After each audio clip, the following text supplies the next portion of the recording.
nakatira sa bayan ng Binyan. Negosyante ako nakilala sa aming bayan. Maraming karunungan ng tao, wala akong pakialam. Dumating ang matinding karamdaman na di ko inaasahan. At ako ay nagtagal sa paggamutan, subalit ang sabi nila'y wala na daw paraan.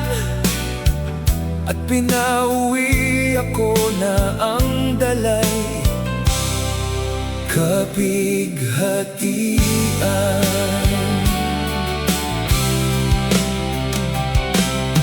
Isang araw sa aking silid tulugan, nagpakita sa akin usok na itim, hugis tao.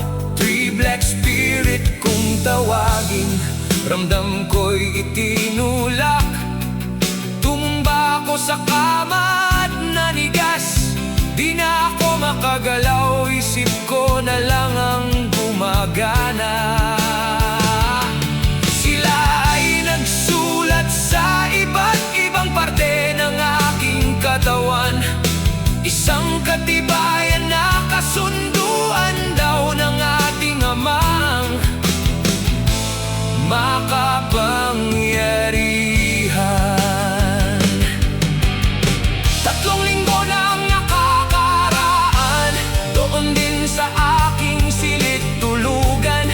Muli akong tumigas, ramdam ko'y umaangat. Dinala ang espiritual ko sa isang lugar, lugar na di ko pa napupuntahan. Nawala akong maihambing sa ganda ng kapaligiran.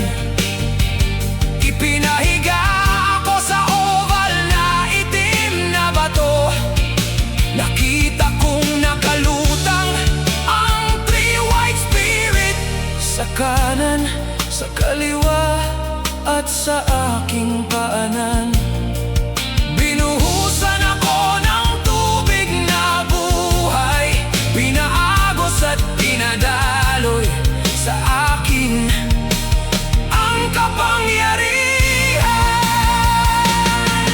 Pagkalipas ng 3 linggo, habang ako'y nanonood ng TV at nakahiga sa kama,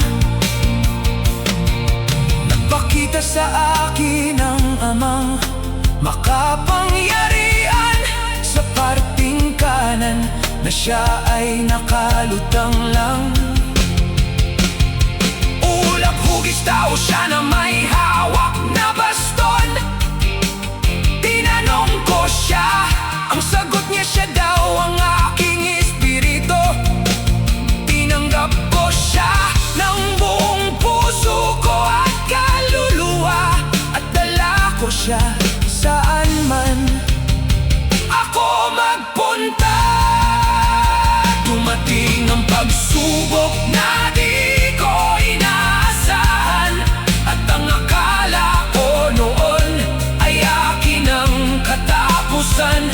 Dahil hindi tao ang aking mga kalaban, mga maligno, satanismo, infinito de Dios, at sila ay kawang mga kalaban ng Ama na nasa kadiliman.